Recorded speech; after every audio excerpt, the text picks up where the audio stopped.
Morning. Good morning, everybody. Good morning. Good morning.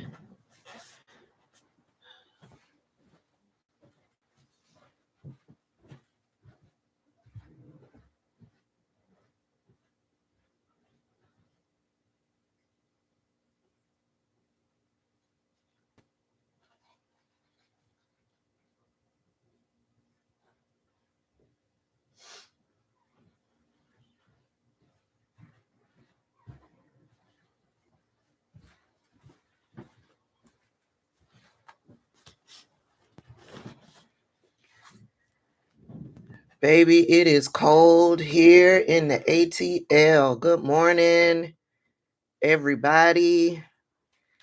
Come on in the room. Come on in the room. So listen, I hear that Joe and Mika are still at it. I want to hear what they got to say.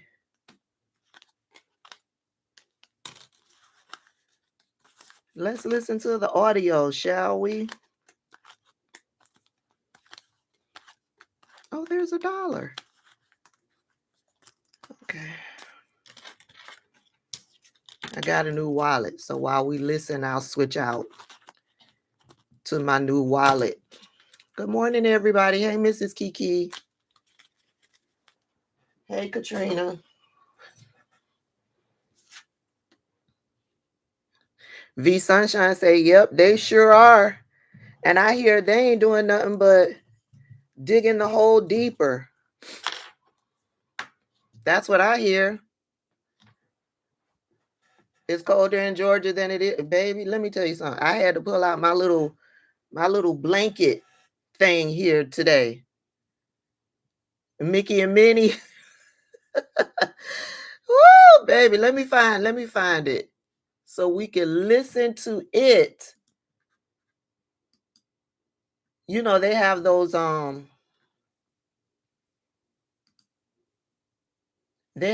people that I don't know how they do it, but they record the episodes and then they load them up, they upload them to YouTube. And before I hit the go live button, I found it, but it looks like I gotta. Where is it?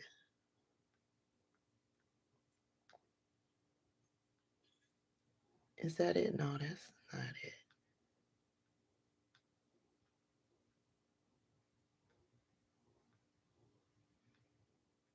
I'm dying to listen to it. Today's Friday, right?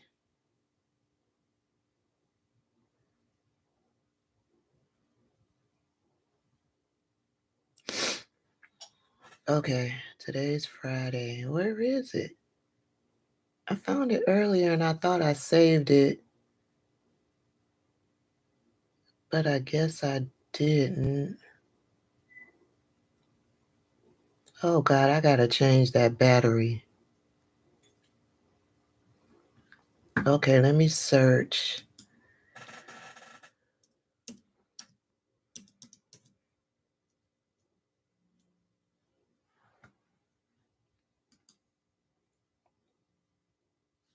Did I put it in the watch later?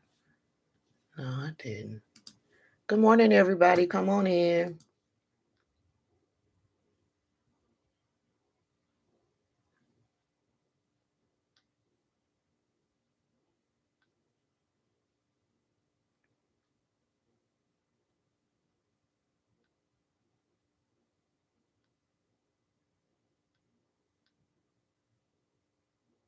You know, those people, they do the uploading, and then I think TikTok, I'm not TikTok, YouTube takes it down. But hold on. I think I saved it before. Yep, I sure did.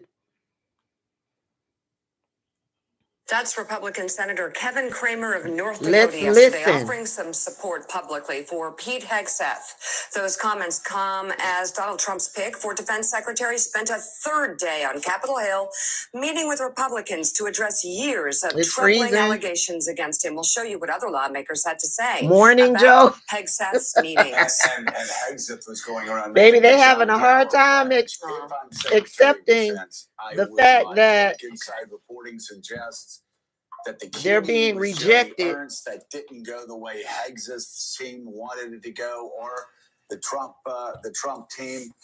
So heavy questions laying over whether he's going to make it through or not. Right now, most Republican insiders and Democrats that I'm talking to and others are talking to on the Hill still believe this is a nomination that will not make it through. We shall see. As for the president-elect, he is lashing out at the Wall Street Journal for its reporting on a cabinet pick that he ain't the only one lashing out, so I hear. Earlier this week, we'll dig into that.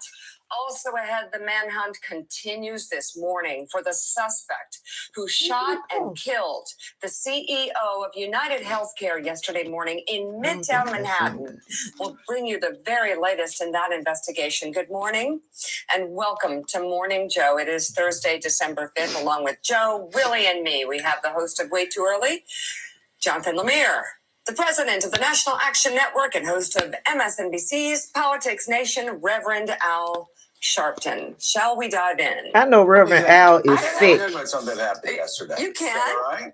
Absolutely. Point of personal privilege? Point of personal privilege. So yesterday, we had a good friend of ours on the show, and a guy who's been a guest for some time, a guy who he knows. He's been one of my heroes for years now, a great writer, David Frum. He writes for The Atlantic. David came on the show yesterday, and we're having a good conversation. But we were talking about the Fox News employees that actually talked to Courtney Kuby and other people at NBC News and said that he'd been drinking too much there. And it was devastating. It was a devastating report. And David flippantly said, was joking, he said, if you're too drunk for Fox News, you're very, very drunk indeed. Just don't have enough. We went on with this segment, and just to let you know how things work here, I was asking Mika, should we address that or not? Because if somebody had said that about any news outlet, we'd usually say something about it to reference the entire network. So at the end, paid members. members. The words right. Mika said this: the comment was a little too flippant for the moment we're in. We disagree with Fox News, but there's some good people over there. And we, of course, were worried about Pete. What do you mean you aren't able to comment? I'm looking at your comment, Lynn. Fox News about America's national security. I'm looking at your comment. Talking to an NBC News reporter. Coming forward saying Hegseth was not qualified. That's not me. That's a YouTube thing. The comment was a little too flippant for the moment we're in. We disagree with Fox News, but there's some good people over there, including, of course, might be a word that was blocked. I don't know, but I see you commenting. This got turned into a column and a headline that said that, well, let's see, what was the headline? The sound of fear. No, that wasn't the sound of fear. That was the sound of civility. And saying that Mika had apologized.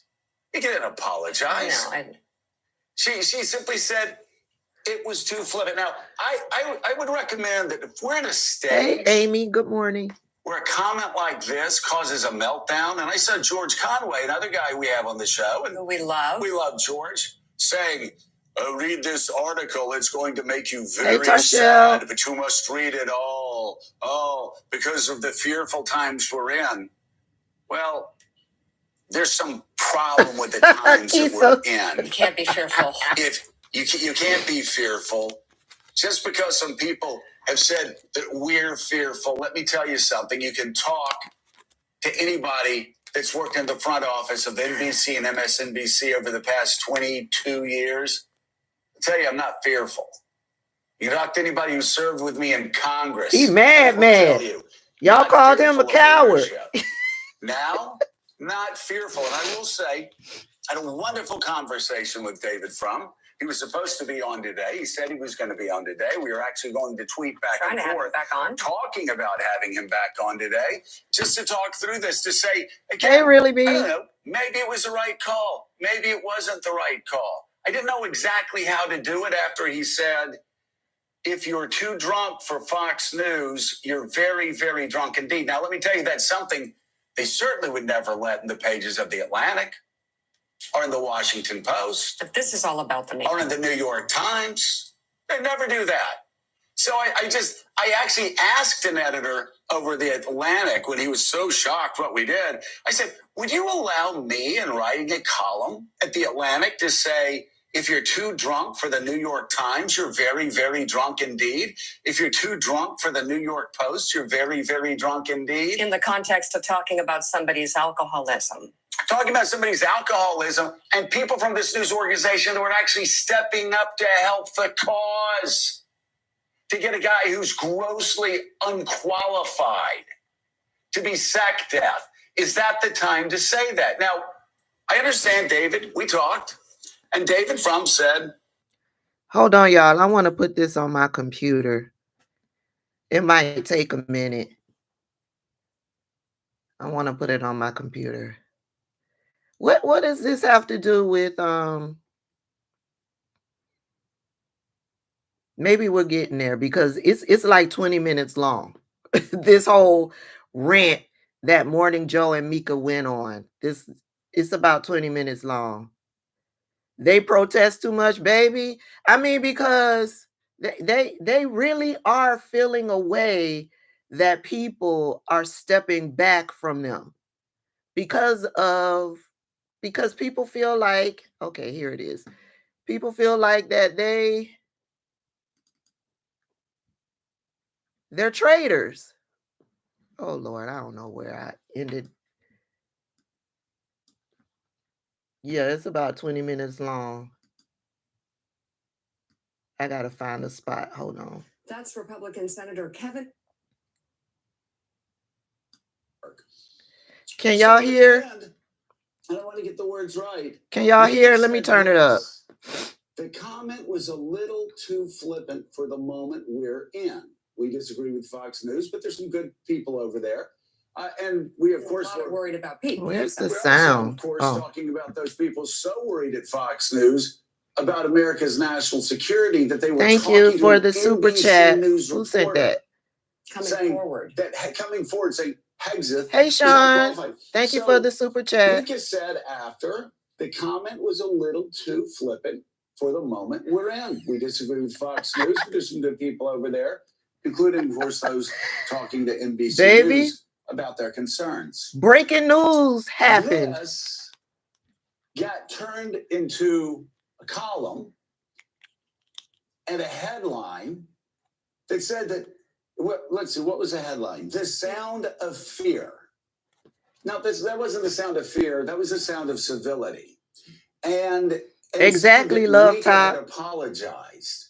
He didn't apologize. No, She simply said it was too flippant. Now, I would recommend that if we're at a stage where Good morning, everybody. This causes a meltdown, and I said George Conway, another guy we have on the show, and we love George, saying, read this article. It's going to make you very sad, but you must read it all. Oh, because of the fearful times we're in.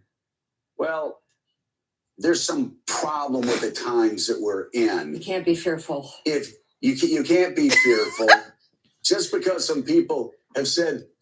Isn't that why they went down to Mar-a-Lago? Because they were fearful?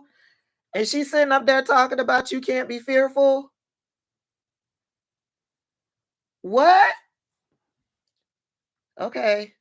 Just because some people have said that we're fearful, let me tell you something. You can talk to anybody that's worked in the front office of NBC and MSNBC over the past 22 years. Thank you, Carly. I'm not fearful. You talk to anybody who served with me in Congress, they will tell you, not fearful of leadership. Now, not fearful. And I will say, I had a wonderful conversation with David Frum. He was supposed to be on today. He said he was going to be on today. We are actually going to tweet back and forth back on. talking about having. Oh, so the guy that they had issues with was supposed to come back on today and he didn't show up. That should be a sign right there.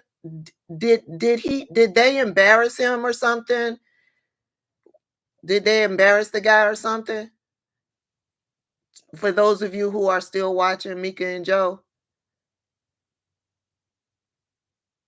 Oh, let me hit the play button. I guess none of y'all watching. Back on today, just to talk through this, to say, again, I don't know, maybe it was the right call. Maybe it wasn't the right call. I didn't know exactly how to do it after he said, if you're too drunk for Fox News, you're very, very drunk indeed. Now, let me tell you, that's something Hey, they Bougie Barbie. never let in the pages of the Atlantic or in the Washington Post. But this is all about the media. Or in the New York Times.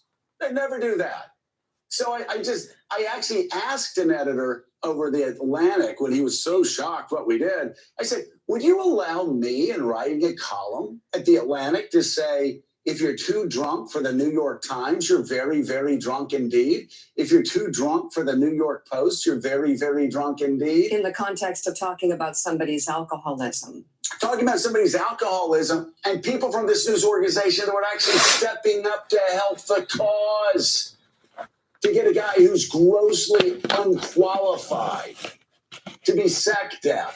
Is that the time to say that? Now, I understand, David, we talked, and David Frum said, that was just a joke.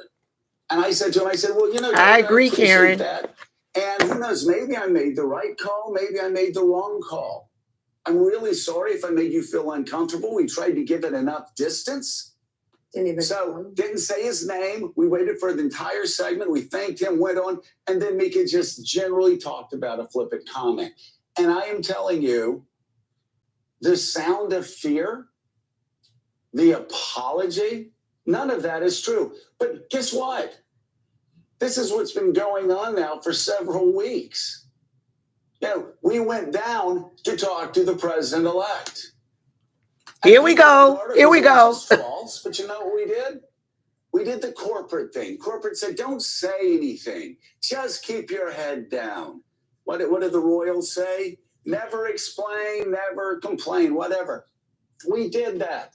We enjoyed our Thanksgiving. We're like, you know what? People are upset with some of our guests, some of our friends. Maybe we snuck up on them too fast. Maybe we should have given them more of a warning. Whatever, it's fine. But guess what? The main complaint was that we called Donald Trump's rhetoric fascist during the campaign.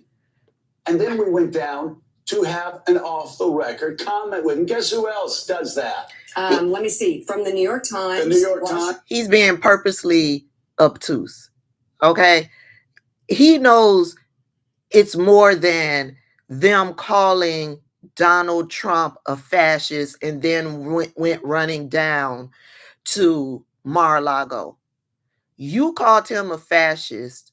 You turned on him because he was accusing you of being responsible. I'm choosing my words carefully. Being responsible for the death of someone who worked for you.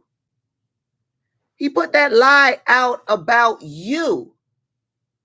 And then he said something nasty about your wife. Told the world that y'all went running. Y'all were down at Mar-a-Lago for 3 nights. You and Mika was bleeding from the face because she had just had work done. That's what he said about you. Completely denigrated you, disrespected you. And that's when your eyes opened to the type of person that he is. And y'all started holding him accountable for all of the shitty things he was doing. And Donald Trump got worse and worse and worse and worse, and y'all called him out. Y'all said he was mimicking the man with the mustache. Y'all said he was a fascist. Y'all said he was a dictator. Y'all reported the news correctly. And that's how you guys built up your viewership. You built up your viewership because the people who were watching you were in agreement with you. They felt that you were calling it truth to power. Truth to power. They had someone on mainstream news media that was a voice for them and how they were feeling about what was happening in politics regarding Donald Trump and the Republicans.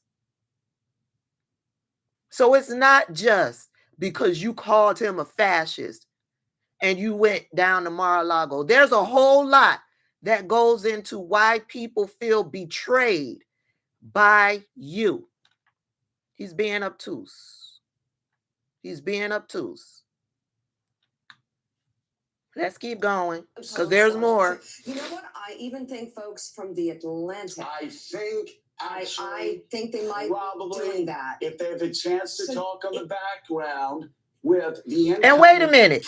All of this is because the person who was on their show said it had to be bad if Fox News had a problem with you being drunk or something like that. So now not only are you back chummy with Donald Trump, now you're also protecting Fox News? Okay. Yeah. They were doing. In fact, as somebody wrote during this thank you for the super chat, Karen. Stupid, immature. Wait, what? A series of articles that lied time and time again about us. Maybe we should have given them more of a warning. Whatever, it's fine. You know, we went down to talk to the president-elect. And people wrote articles that were just false. But you know what we did? We did the corporate thing. Corporate said, don't say anything. Just keep your head down. What did the Royals say? Tamisha. Never explain, Thank never you so complain, much. whatever. We did that. We enjoyed our Thanksgiving. Thank you, Caden. You know what? People are upset with some of our guests, some of our friends. Maybe we snuck up on them too fast. Maybe we should have given them more of a warning. Whatever, it's fine. But guess what? The main complaint was that we called Donald Trump's rhetoric fascist during the campaign.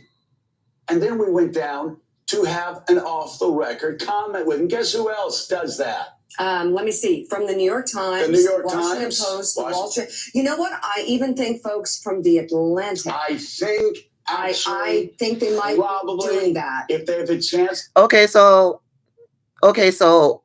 I guess we're going into the segment where everybody else does it, so we're going to do it too. Now, mind you, they haven't done that for at least 8 years now. They haven't gone down to speak to Donald Trump, but they have been able to effectively report the news that was going on with Donald Trump. Now, all of a sudden, they have to reopen communication so that they can come and tell us what's going on with Donald Trump. I know y'all smell the BS, and it's stinking. I know y'all smell the BS. They've been effectively able to report the news regarding Republicans, Donald Trump, all of what was going on behind the scenes for years. And now all of a sudden, they feel they need to reopen communications. Go play in somebody else's face, Join Mika. Talk on the background with the incoming president and president-elect. Yeah. They were doing. In fact, as somebody wrote during this outrageously stupid, immature a series of articles that lied time and time again about us, reporters said, well, I'd be fired if I had the opportunity to go in and talk to some. Wait. So is he calling fellow journalists stupid and immature? Is that what he's doing? Let me rewind. Is that what he doing, y'all? Is he calling fellow journalists stupid and immature because they're writing about, because he's the story. Him and Mika going down to Mar-a-Lago, that's a story. And he told us. And because these journalists are speaking to people behind the scenes and getting reporting from people behind the scenes, now they're stupid and immature for reporting it. Okay, I rewinded it a little bit. Let me make sure I'm getting this. I think they might probably be doing that. If they have a chance to talk on the background with the incoming president and president-elect. Yeah. They would do it. In fact, as somebody wrote during this outrageously stupid, immature series of articles that lied about us. He is. He's calling the journalists who wrote about him going down to Mar-a-Lago and who wrote about, as a result, MSNBC has, their viewership has tanked, especially the views for their show. And, you know, there's been subsequent articles that have come out about how they're at war over there on MSNBC. Rachel Maddow ain't feeling them. Ari Melber ain't feeling them. Nicole Wallace ain't feeling what they did. People are talking about the squabbles that are happening behind the scenes. And now his response to fellow journalists is that they're immature and they're stupid. Wow, Chris Hayes, right? Chris Hayes. Rachel, it's being reported that Rachel Maddow took a pay cut because, you know, they're doing some type of changes, and all of this was happening before the election. These changes that they were going to be doing, and they were moving news media to another segment of NBC or whatever. And so, Rachel Maddow agreed to stay on, and she took a pay cut. And now these two go running down to Mar-a-Lago, which puts all of them in jeopardy because people have pretty much turned off MSNBC, period. Oh, thank you, Really B. Really B sent you some money for a treat, Whiskey. Period. Listen, I stand with Rachel Maddow. I still watch Rachel Maddow on YouTube, and I still watch Lawrence O'Donnell on YouTube. And I just recently started, like earlier this week, started back watching Joy Reid on YouTube. But Morning Joe, I don't think this is working for you, babe. I don't think this. First of all, you're insulting fellow journalists. Second of all, you are continuing to be condescending and talk down and gaslight the viewer. Third, you just look like a blowhard talking trash. Yeah, I don't think this is working for you. Are you trying to really tank the show? Are you trying to? Reporter said, I'd be fired if I had the opportunity to go in and talk to somebody who's the incoming president of the United States. I didn't do it. Ask any journalist at the New York Times, the New York Post. He mad, y'all. People, the Washington Post especially. Hair on fire, media report. How dare they? At the same time that the Washington Post is doing this. So he got, trying to speak to the president. So he got beef with the Atlantic. He got beef with the Washington Post. And he's basically saying they do that. They go and talk to Donald Trump. Yeah, but they haven't been spinning this narrative for the last 8 years like you have.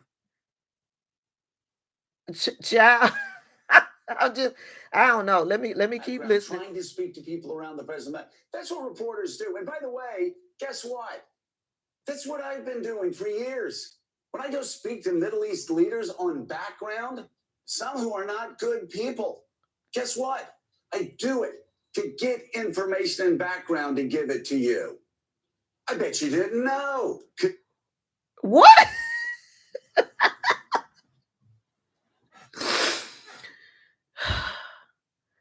Leaders in the Middle East are not leaders of the United States.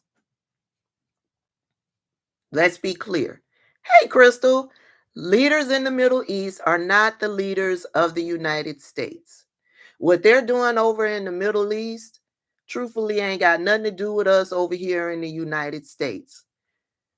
We're focused on our business here in the United States and you being able to report the news unbiasedly. Let me rewind this because I want to make sure I get it all. Trying to speak to the president on background, trying to speak to people around the president. That's what reporters do. And by the way, guess what? That's what I've been doing for years. When I A whole meltdown. Leaders on background, some who are not good people. Guess what? I do it to get information and background and give it to you. I bet you didn't know because I didn't tell you. Because it was baby, that statement right there, I got a problem with that. So yeah, he's talking to his viewers like they are plumb fools, like they are stupid. We may not work in behind the scenes in journalism and see all of what goes into putting out a story, but we get the gist of it. We get the overall picture of it. We're not stupid, Joe Scarborough. We're not stupid at all. What? Tell you because it was a background conversation. When I went to Élysée Palace last summer and I spoke to Macron for about an hour in his office about Ukraine, about the EU, about the ability of NATO, about his problems with the United States. I did that, but I didn't report it. Right. The only difference between what we did on that visit and what the New York Times, Washington Post, Wall Street Journal, everybody else is doing is we were transparent. We actually told you. Thank you, Kitty. And so I understand if you don't know how the media works day in and day out, and you're just like watching this show day in and day out, I understand you'd be like, wow, okay, man, that's sudden. But for media reporters to lie, to pretend that this is a shock, to try to get clips, for Washington Post reporters and columnists say, how dare they go see him after they said he was a fascist? And that's exactly what the Washington Post is doing. That's exactly what Okay. Let me reiterate here. People aren't turned off just because Joe and Mika called Donald Trump a fascist. There's a whole lot more that goes into it. Remember, I told you, he accused Joe Scarborough of having something to do with the death of a woman that worked for him. He put Mika out there on Front Street, told the world that she had a facelift and she was bleeding badly from the face. Baby, there is no way that you can accuse me of having something to do with somebody who died that worked for me. You're trying to insinuate that I am a murderer. And you putting my personal business out there, telling people that I was bleeding badly from the face. There's no way that I would ever have, I could never be in the same space with you, ever. You know how bad they clowned Ted Cruz? Remember, Donald Trump told the world that Ted Cruz's wife was ugly. Told some conspiracy theory about Ted Cruz's father being a part of some criminal, corrupt conspiracy. I forget the gist of it. And remember, and then after that, Ted Cruz ended up phone banking for Donald Trump. I would never, you call my fucking wife ugly? I would never. And they dogged Ted Cruz. They every opportunity they could get, they teased Ted Cruz about bending the knee. And these mofos are bending the knee, and they are mad because journalists are doing what journalists do and call them out for it. Let's continue. Journalists doing. That's exactly what the New York Times. Yeah, you know what you call it? You call it their job. And let me say this. Thank you, Steve McLeod. Thank you. You can say he had fascist rhetoric and still go in and talk to him. Yeah. You know why I do that? To get the read of the man. You know why I went in and talked to Macron? You had to go to Mar-a-Lago to get the read of the man. So when you were calling him a fascist, when you were talking about all that he was doing, that all that he was saying, and he was a dictator, and when you were talking about Project 2025, and so you didn't have a read on the man? What? Oh, Joe Scarborough. Hey, Precious, for real. No, Joe Scarborough really thinks we're stupid. To get the read of the man at a crucial read of the man. Oh, this, hold on. In EU funding. When I first watched this, it was screwed up. To get the read of, I gotta fast forward through this. David Frum. He's a dear friend of mine. I can even see why David felt blindsided by what we did. And you know what? That's a call we do. But we do a 4-hour show, right? And it's going in real time. I had to make that editorial call over the course of about 5-10 minutes. I couldn't sit in the Atlantic office and let's see. No, let's change this word here. Let's change that word. No, I couldn't do that. Yes. It's not the business that we're in. Somebody asked, is this a recent telecast? This was yesterday. This is Mika and Joe doing a rant on yesterday based on something that happened during their show the day before. And so all of these different journalists who watched the show and started doing investigative work, started putting out reporting in regards to that. And he mad, and now he's tying it into him going down to Mar-a-Lago. Here. So first of all, a couple things. I want to apologize to David Frum for making him feel uncomfortable. And I wish David would have come on the show today. He said he will come on Friday. I'm going to be in Little Rock interviewing Bill Clinton, so I can't do it. By the way, guess what? Bill Clinton may tell me something on the background that's going to give me insight on where the Democratic Party is going or where it needs to go. I may not be able to quote that on the record, but I will bring it to you, and you will be smarter because of it. You will be smarter, and you have been over the last several weeks, because of what we talked about with Donald Trump for an hour and a half.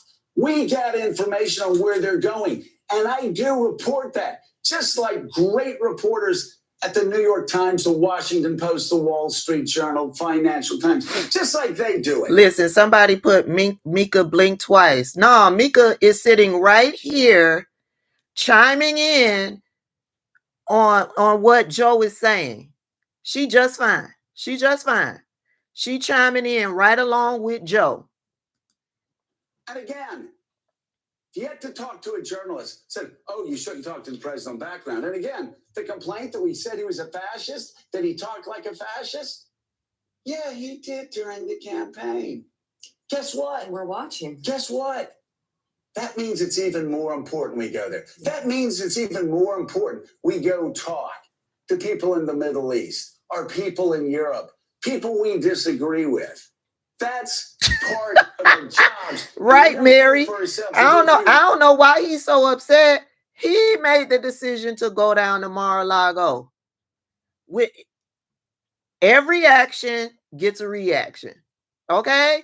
So I just don't understand. Is it white privilege? You thought your white privilege was going to shield you from backlash? You know that at least half of Americans feel a certain kind of way about Donald Trump. You know that. You know that. You know that. And you, on top of that, you know that half of the country who ain't seeing it for Donald Trump, they don't want nothing to do with MAGA nuts. They don't want to be in the same room with MAGA nuts. They don't want to hold a conversation with MAGA nuts. And they mean that shit. They mean that shit. And there's a certain segment of us who are not going to support anybody that is in cahoots with Donald Trump. None of that went through your head. None of that came to the forefront of your mind, Joe Scarborough, when you decided to go down to Mar-a-Lago. None of that. You didn't stop for 1 second and say, what would the viewers think? How would this look to the viewers?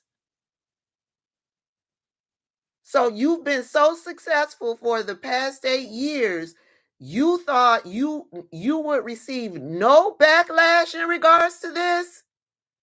Baby, when I tell you these white men and their white privilege, it blinds them. It completely blinds them. It blinds them to make them feel that they are at a certain level and they are untouchable. That's where Joe is right now. He's had a successful show up until the latter part of the election season, because that's when people really started to walk away from mainstream news media. But they were walking away because how they were reporting the news. You know, Donald Trump, they were reporting him as dangerous as he is, right? But they had all the smoke for Kamala Harris. That's why people were walking away. And then after the election, when it's still raw, people are still willing from the results of the election. You took your ass down to Mar-a-Lago. People are still feeling it. Even today, there are some people who are still feeling it. And you thought you was going to get up on your show and make that announcement and you were going to be untouched? We do it for you. And one final thing, Mika. Yeah. David told me something else. David from yesterday. And I really do hope he'll. I actually texted him last night and said, hey, listen, we're not on Friday, but please, if you can come on anytime today, please come on. Please come on. He wants David on this show desperately. He wants to have this conversation so that the viewers, I guess if the viewers see that David is cool, then the viewers will be cool. So he desperately wants David on this show. Really like him. We love the guy. He means the world to us.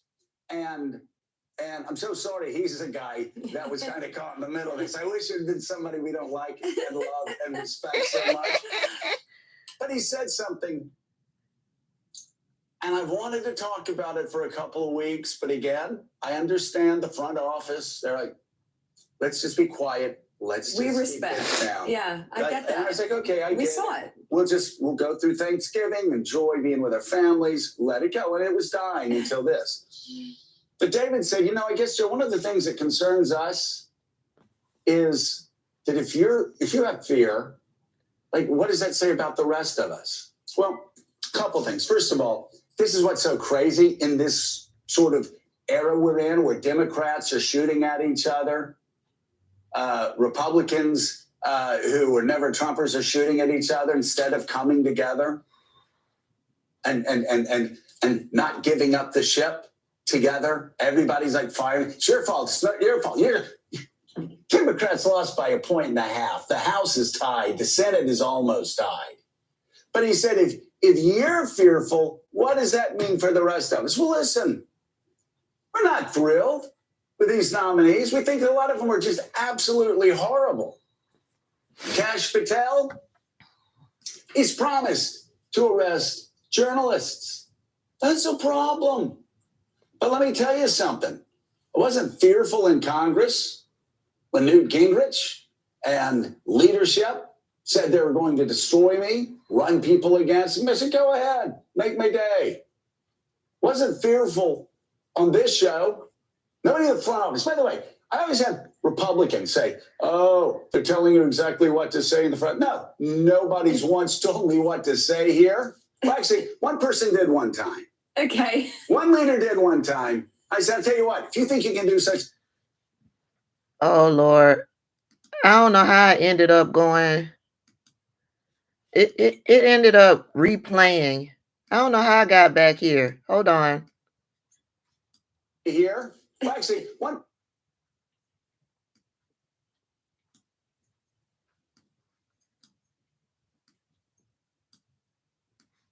There was an area that it completely froze.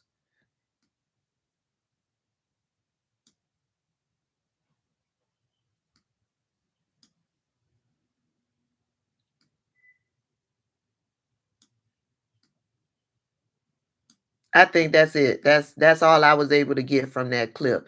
I'm sure there's more to it, but I think we get the gist of what it is that they doing.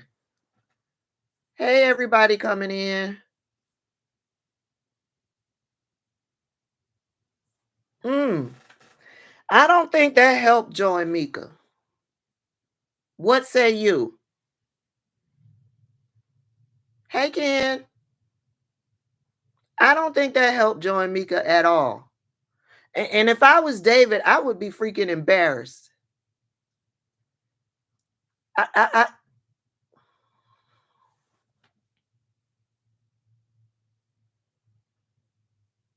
If anything, whatever viewers they had left, they lost more. They lost more. And on that note, let me get to work, y'all. Thank y'all for hanging out with me, listening to this with me, chatting with me. Thank y'all for the super chats, baby Joe. I don't think this helped them at all. I think he further put his foot in his mouth. Ken said they lost him. Transform with Tia. Thank you for all you do. Thank you. Anybody who used to watch Morning Joe, after listening to that, are you going back to watching the show? Thank you, Lawrence, for the super chat. Are you going back to watch the show? They have no credibility. I'm sorry. I think their credibility is shot. I'm not saying that they may not be able to have this show and keep going, because there'll be somebody who watches them, right? But I think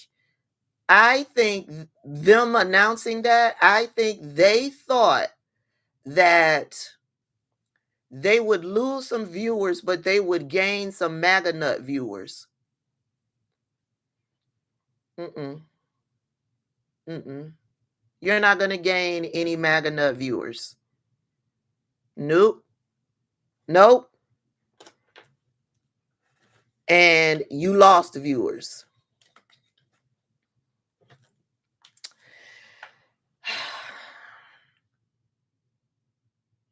I don't know if I'm going to be doing any individual videos today. We'll see what pops off. There's nothing, there's nothing really out there that I want to lend my voice to.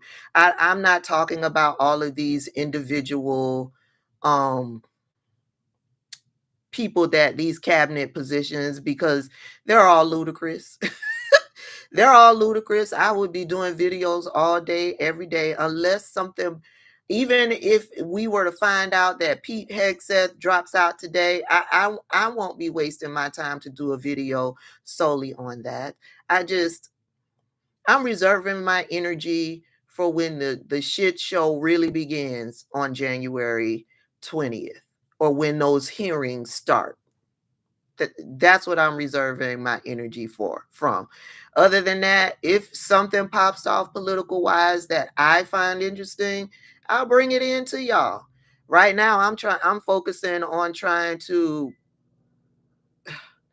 I gotta make some big ticket purchases, because before the end of the year, because I want them to my money to go towards Joe Biden's economy and not towards um, Donald Trump's economy.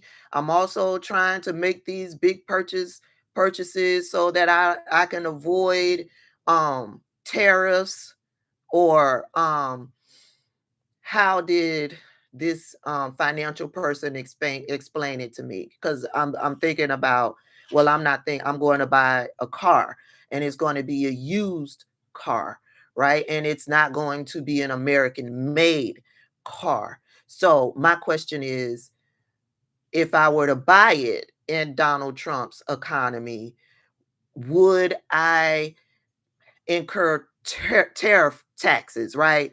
And so they said, no, you shouldn't, because it's used, it's already been imported into the country, da.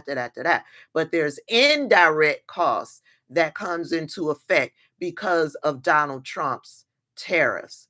Because of Donald Trump's tariffs, the cars that are being imported into the country, those prices will definitely increase, which will make the new car prices unaffordable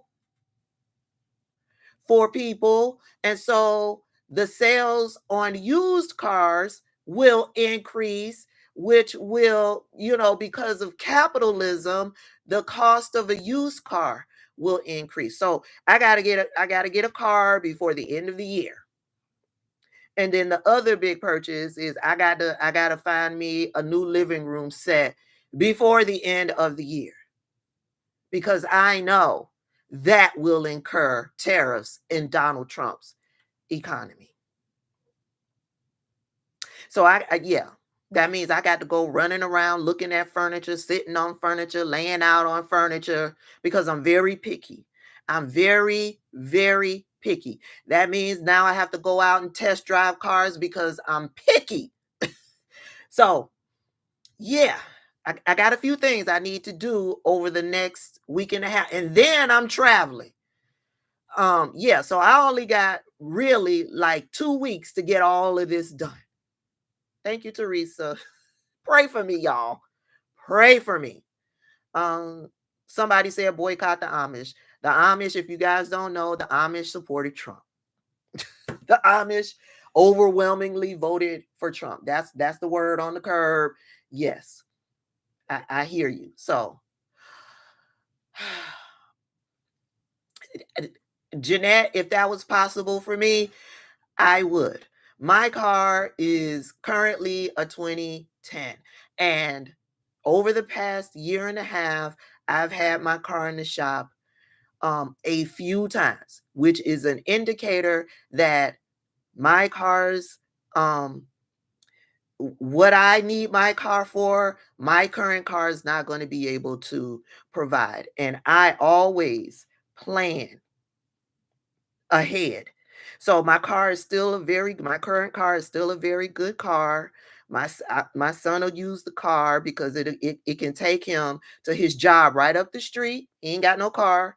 Takes the bus, takes the train. It'll take him right up the street to his job. It'll take him to the mall. It'll take him to, around a town car, around town. And he'll be just fine. For me, traveling down into the city twice a week, doing all that I do, because I'm still very active out there in them streets. Yeah, that's not gonna work for me. And it's not gonna last me doing all that I need to do for another 4 years. So yeah, I got to get this done before the end of the year. Volvo is the safest car out there. Volvo is also an ugly car. I told you, I'm very picky. Very picky. Volvo is an ugly car. Toyotas are ugly cars. Subarus are ugly cars. Yes, and they're very reliable, but they're ugly cars. That new Honda Accord, an ugly car. So I'm very picky. And I know what I don't want. I know what I don't want. Okay? Jeep is not reliable. Mazda is on the list. Honda is on the list, just not an Accord. And listen, y'all. Thank y'all for hanging out with me. Pray for me that all of this goes smoothly. Okay? Okay, I love y'all. Y'all be safe out there. I'll see y'all in the next one.